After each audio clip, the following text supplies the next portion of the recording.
Hey there, welcome to Butterfly Learning's YouTube channel. Today we are going to bust 7 myths about ABA therapy.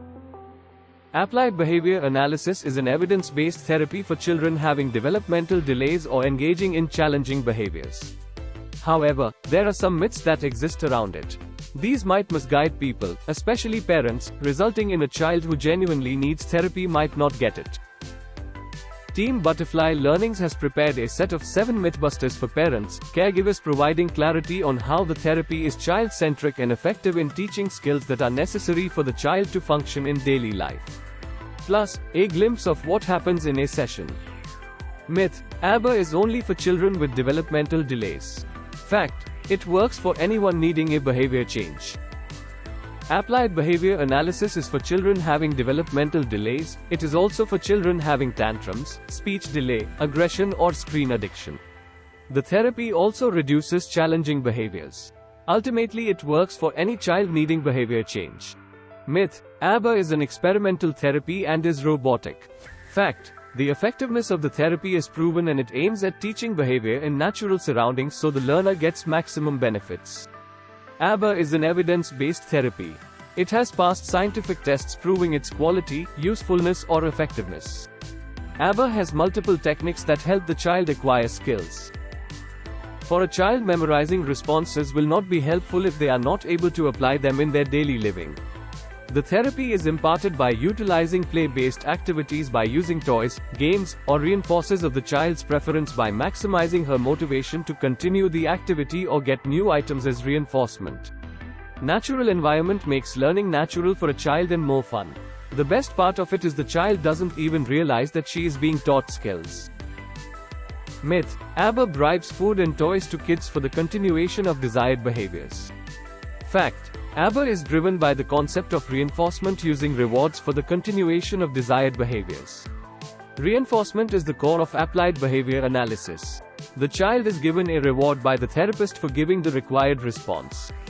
Reinforcement is also given to the child even for trying. This lets the child know that her efforts have value. There are multiple types of reinforcers: toys, food or snacks, favorite activities, hugs, praise, and anything that motivates the child to learn or show desired behaviors in the long term. Let us understand bribes. A bribe is a preferred item or activity given to the child to stop engaging in challenging behaviors at the moment. It is given after the behavior has already occurred. It stops the behavior in the short term but increases it in the long run. Myth: all ABA programs are the same. Fact: the therapy is individualized as per the learner. The therapy plan is designed to keep the child's specific needs or interests into consideration because every child faces a different challenge, has varying levels of skill sets, and has their own pace of learning.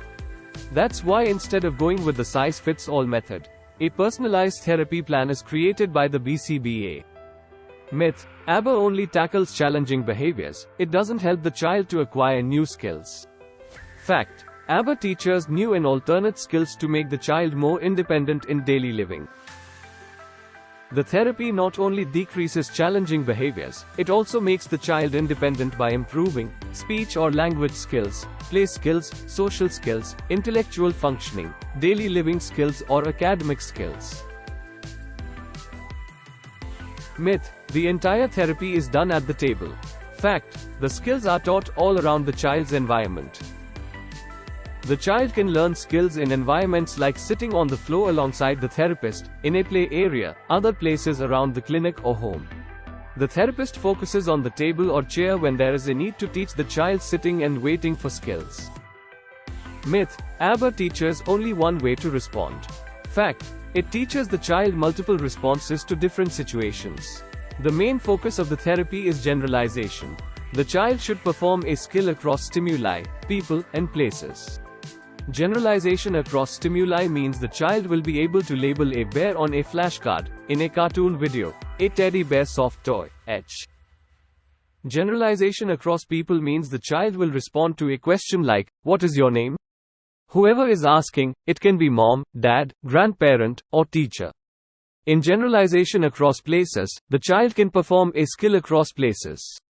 If he learns to wash his hands, he will do so at the therapy center, at home, at his grandparents' house, or at school. Comment down below if you know about any other myths about abertherapy. We hope that this would have cleared any queries or fears that you would have about abertherapy. Thank you guys for watching, and don't forget to subscribe to our channel for more such content.